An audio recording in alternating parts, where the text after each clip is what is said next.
Hello, my dear students. I hope you all are doing well. This is your English mentor, Miss Company. Today we are going to do a poem from Class 12 English textbook Flamingo, and the name of the poem is Aunt Jennifer's Tigers, written by Adrienne Rich.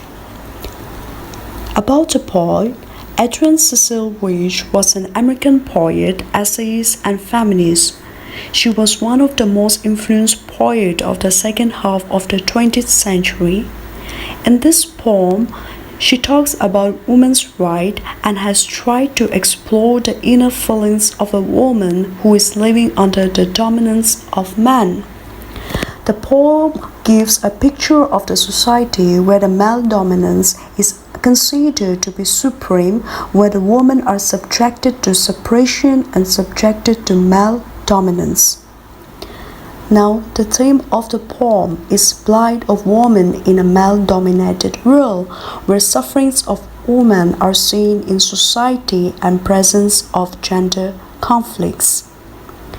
The poem reflects Aunt Jennifer's desire for freedom from restrictions of married life. In a society, as soon as the woman is married, all the rules, regulations, and restrictions are imposed on her. She is no more free to think or act. She is dominated by the male members of the society. First stanza of the poem. Aunt Jennifer's tigers sprang across the screen, bright topaz denizens of a world of green. They do not fear the man beneath the tree, they bask in sleek chivalry certainty.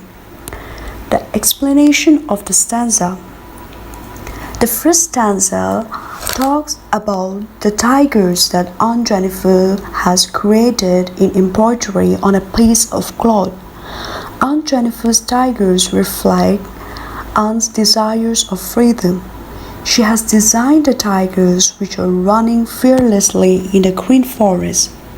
She says that they appear bright yellow like the color of topaz. Here, Aunt Jennifer's tigers are very stylish, elegant, bravely moving with confidence, whereas the contrast between the tigers and Aunt are completely opposite, because the tigers' design are fearless, but Aunt Jennifer is fearful, who is afraid of her husband. The second stanza. Aunt Jennifer's fingers, fluttering through her wool, find even the ivory needle hard to pull. The massive weight of Uncle's wedding band sits heavily upon Aunt Jennifer's hand. The poet says that Aunt Jennifer's fingers are fluttering, which means her fingers are shaking because of the fear towards her husband.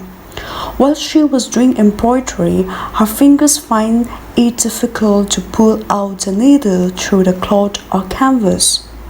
This is symbolic because, like the ivory needle hard to pull, she means Aunt Jennifer finds her life totally hard to cope out in this male-dominated world. Then she described the wedding ring which she is wearing in the name of her husband.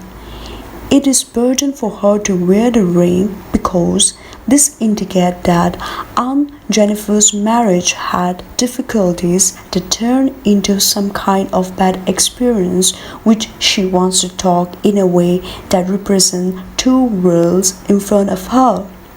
That is, the tiger's free will and her marriage life in the form of torture that she had faced because of her husband's dominating behaviors.